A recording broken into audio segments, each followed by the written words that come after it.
사건 사고를 조사하다 보면 초동수사라는 게 얼마나 중요한지 느끼곤 하는데요.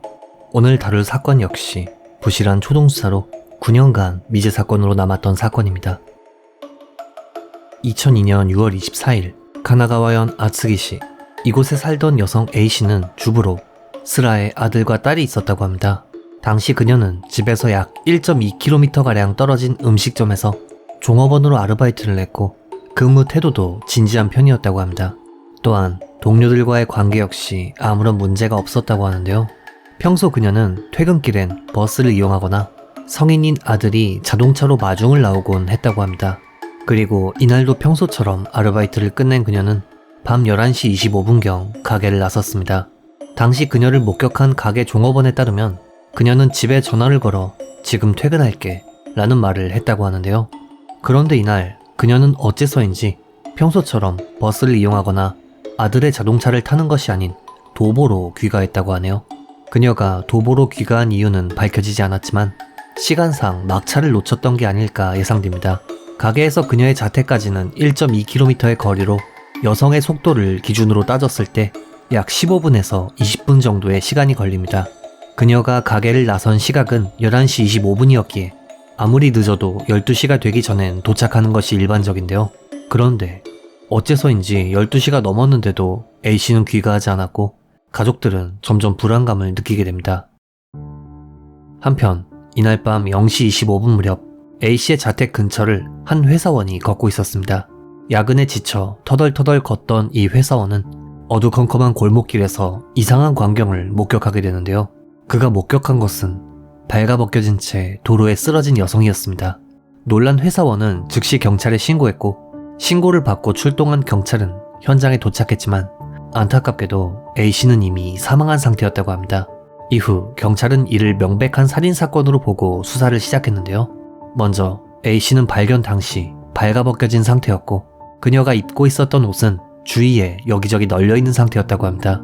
또한 그녀가 가지고 있던 지갑이나 휴대전화 등의 소지품은 현장에서 발견되지 않았다고 하네요. 부검 결과 A씨의 몸에선 폭행의 흔적이 다수 발견되었으며 장기 손상과 더불어 목이 졸려 살해당한 것으로 밝혀졌습니다. 경찰은 정황상 범인이 성적인 목적을 가지고 A씨에게 접근한 후 소지품을 빼앗고 폭행 후 살해한 뒤 도주한 것으로 추정했죠. 당시 경찰은 현장 주변에서 탐문 수사를 벌였다고 하는데요. 아쉽게도 사건 발생 시각이 늦은 밤이었던 탓에 목격자가 없었다고 합니다. 다만 수사 과정에서 범인 검거에 중요한 단서가 발견됩니다. 바로 A씨가 신었던 양말에서 범인의 것으로 추정되는 타액이 검출되었던 것이죠. 경찰은 이 타액에서 DNA를 채취한 후 이를 범죄자 DNA 데이터베이스와 대조했지만 아쉽게도 일치하는 인물은 없었다고 하네요. 이후 경찰은 약 1년에 걸쳐 집중적인 수사를 벌였지만 범인은 잡히지 않았고 결국 이 사건은 미제 사건으로 남게 됩니다. 사건 발생으로부터 약 9년이 흐른 2011년 3월, 당시 일본 내에선 살인 등의 흉악범죄에 대한 공소시효가 폐지됨과 동시에 각 지역의 경찰청에 미제 사건 해결을 위한 특수팀이 설립되었다고 하는데요. 당시 카나가와현 역시 미제 사건 특수팀이 만들어졌고 이 특수팀은 9년 전 아츠기시에서 발생했던 이 사건을 재수사하기 시작했습니다. 그리고 한 가지 이상한 점을 발견하게 되죠.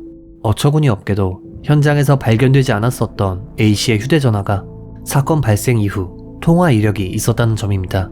심지어 며칠도 아닌 A씨 사망 이후 약 1개월에 걸쳐 사용되었다고 하는데요. 9년 전 현장에서 1년에 걸쳐 집중 수사와 탐문 수사를 했었지만 정작 휴대전화 통화 이력은 조회하지 않았던 것이죠.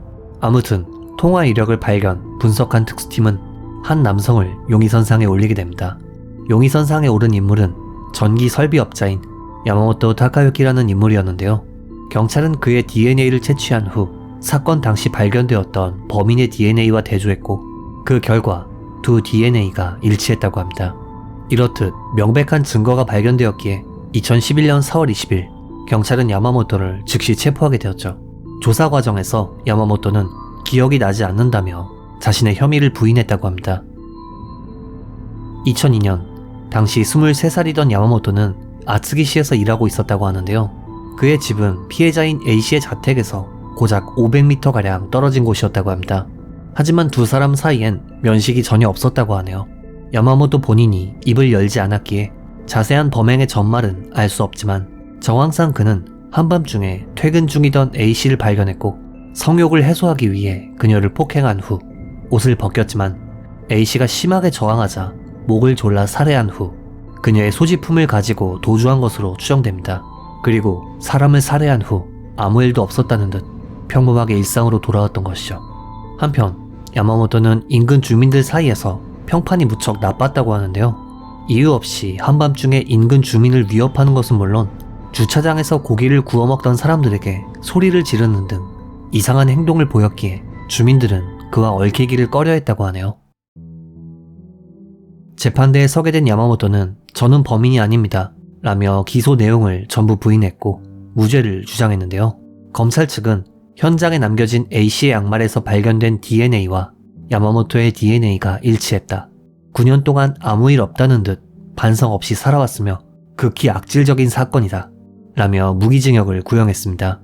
반면 변호 측은 수사 당국의 DNA 보관 및 관리 방식에 문제가 있다. 야마모토는 인근에 살았기에 사건 후에 DNA가 증거품에 묻었을 가능성이 있다 라며 무죄를 주장했는데요.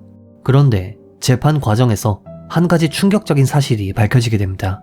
검찰 측의 논고에 따르면 야마모토는 범행을 저지른 이후 충격적이게도 피해자 유족에게 장난 전화를 걸었었다고 합니다. 이것이 사망한 A씨의 휴대전화로 저지른 짓인지는 밝혀지지 않았지만 설령 그렇지 않다고 해도 너무도 악질적인 행위라 생각하는데요. 재판에 참가한 A씨의 딸은 다음과 같은 말을 남겼다고 합니다. 어머니가 돌아가신 뒤 지난 10년은 너무도 고통스러운 나날이었습니다. 사형도 가볍습니다. 한편 야마모토는 재판 과정에서 반성의 태도는 물론 사죄의 말조차 한마디 없었다고 하네요. 이후 재판장은 A씨의 양말에서 검출된 DNA와 야마모토의 DNA가 일치하는 것으로 볼 때 야마모토가 범인임이 인정된다. 야마모토는 범행을 부인하는 것은 물론 재판 과정에서도 반성의 태도가 전혀 보이지 않는다. 피해자가 느꼈을 육체적 고통, 공포, 굴욕감은 상상하기 어려울 정도다 라는 말과 함께 검찰의 구형대로 무기징역을 선고했습니다. 그리고 야마모토는 곧바로 항소했죠. 항소심에서도 변호 측은 야마모토가 무죄라고 주장했으나 재판장은 1심 판결 결과에는 문제가 없었다며 항소를 기각했는데요. 어떻게든 형을 줄이고 싶었던 야마모토는 상고까지 했지만 이마저도 기각당했고 결국 2013년 4월 9일 무기징역이 확정됩니다. 9년 동안 해결되지 않았지만 재수사를 통해 끝끝내 해결된 미제 사건. 이번 영상 어떻게 보셨는지요? 개인적으로는 초동 수사를 조금만 더 꼼꼼하게 했다면 이라는 아쉬움이 남습니다. 피해자의 명복을 빌며 영상을 마칩니다. 귀미사였습니다.